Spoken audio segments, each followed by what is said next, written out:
এখন বর্ষার মৌসুম, আমাদের গ্রাম বাংলায় চারিদিকে থই থই পানি।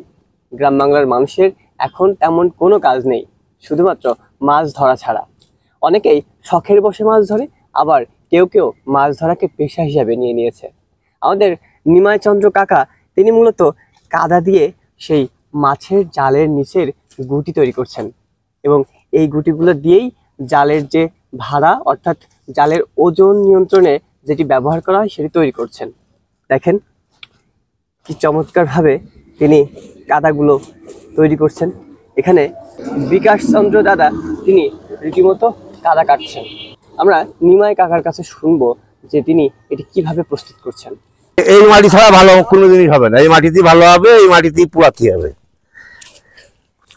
পরের ধাপ এই যে এই মাটি সব শীত মৌসুমি ছাড়া কাজ হয় না। বর্ষাকালে জালে কাজ, শীত মৌসুমে আমরা ওই হাড়ি বাতিল এইসব বানাই, ফুলির টপ টপ এইসব বানাই।